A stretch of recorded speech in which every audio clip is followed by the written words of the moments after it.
Van Damme noticed a pentagram on the lapel of a man he met at a military event, and when he learned that this man was both a U.S. Army officer and the high priest of a Satanist cult, he couldn't stop asking questions.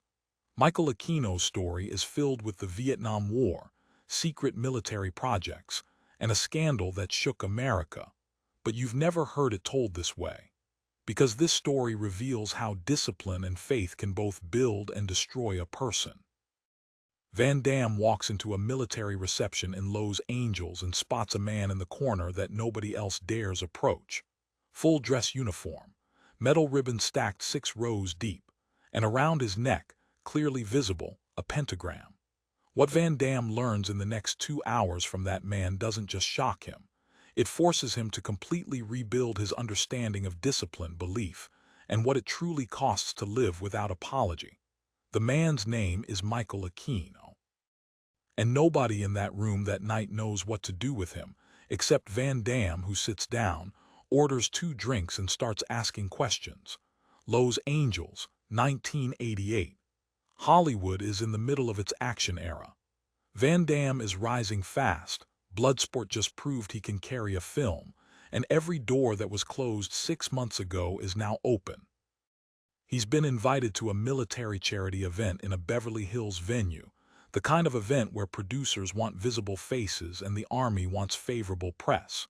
Crystal glasses, dress uniforms, the careful choreography of powerful people trying to impress each other. Van Damme doesn't love these rooms.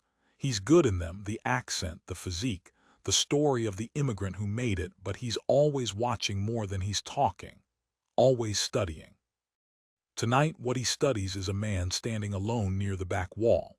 The man is in his early 40s, U.S. Army dress uniform, lieutenant colonel's rank, medals that suggest a career in classified places.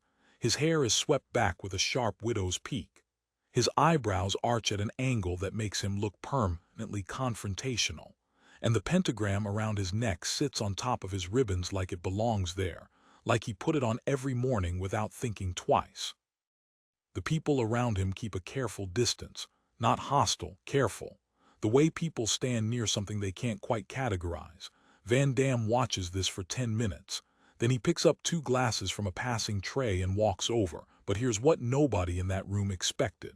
Van Damme doesn't ask about the pentagram first. He asks about the medals.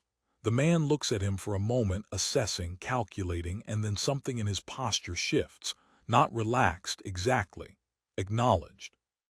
He says his name is Michael Aquino, 6 years in Vietnam, psychological warfare specialist. He's been with the Defense Intelligence Agency. He holds top-secret clearance. He designed influence campaigns. He studied how belief systems control human behavior, how propaganda works on a structural level, how you make a man doubt the thing he was raised to think was permanent. Van Damme listens. This is the part of martial arts nobody talks about, not the strike, but the setup, the moment before the moment. Aquino has spent 30 years mastering it, and he didn't do it in a gym. Van Damme asks the obvious question eventually. He nods at the pentagram. The army's okay with that. Aquino almost smiles. They are not okay with it, he says. They have never been okay with it, but nobody has found a law I've broken. So here I am. Van Damme respects this answer the way he respects a clean technique, not because it's comfortable, but because it's precise. This is where the story gets complicated. Aquino starts talking about the 1960s, about a man named Anton LaVey, who founded the Church of Satan in San Francisco in 1966, not as a devil worship cult, but as a philosophical movement built around radical individualism and the rejection of submission. LaVey was theatrical, charismatic, dangerous in the way that anyone is dangerous when they know exactly how to hold an audience. Aquino found him in 1969, just before deploying to Vietnam. He sat in LaVey's house, listened to him speak, and recognized something. Not evil, intelligence. The same quality he saw in his best military commanders, the ability to understand what people needed to believe and then give it to them with precision. He joined the church. Then he went to war. And here is something Van Damme understands completely. the discipline it takes to hold two versions of yourself at once. The fighter who trains at 5 a.m. in an empty gym in Brussels, and the performer who smiles for cameras in Hollywood.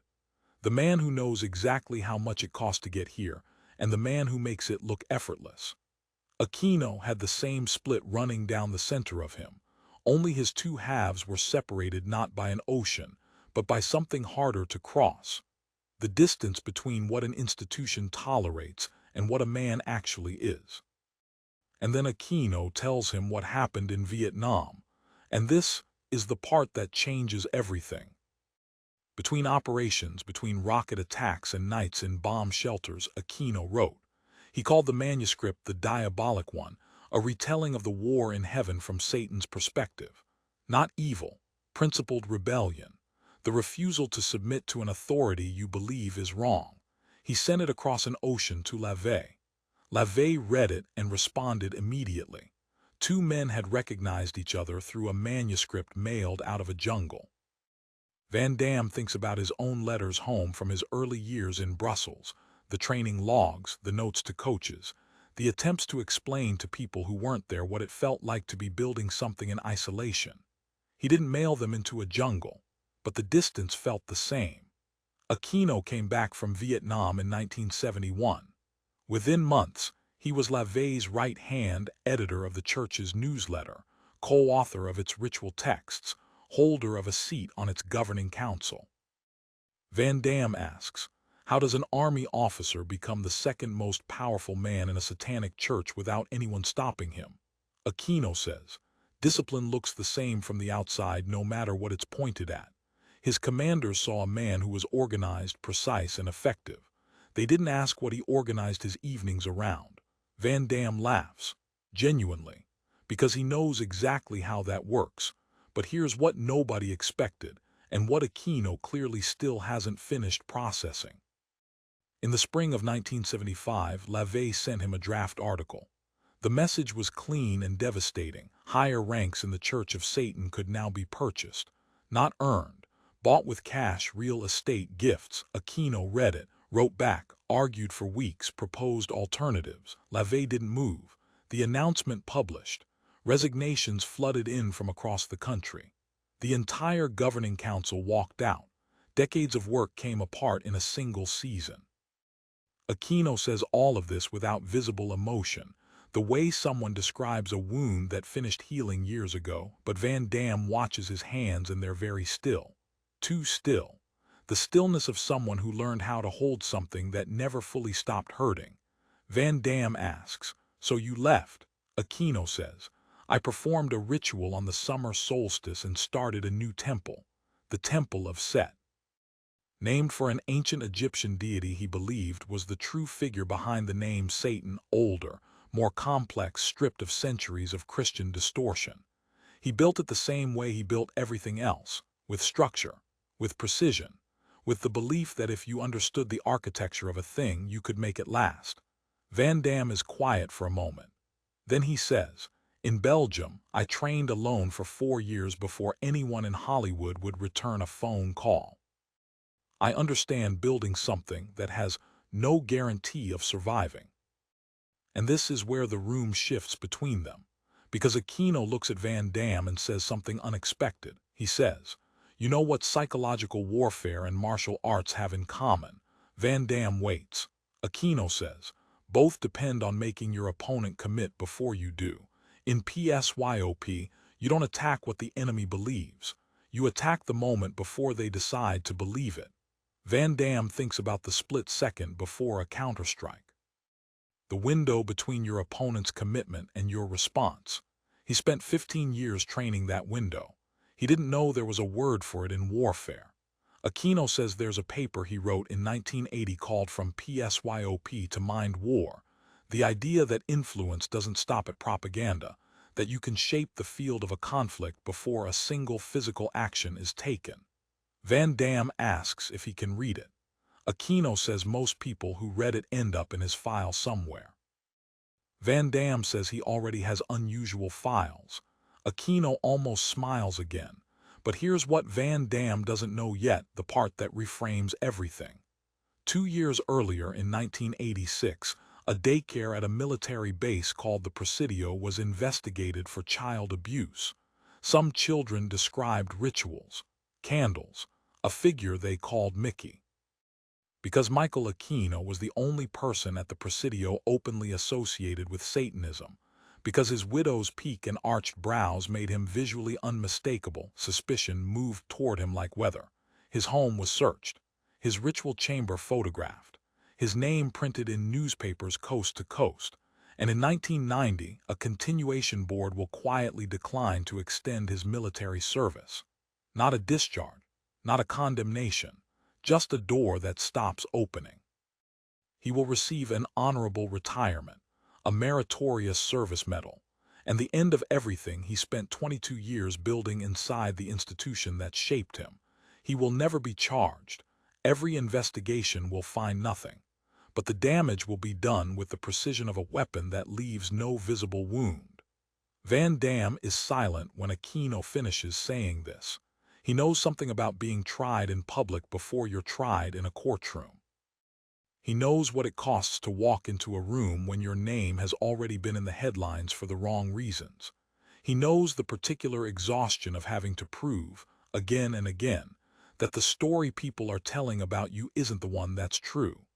And he knows, because he has watched it happen to people he respects, that sometimes the accusation outlasts the acquittal.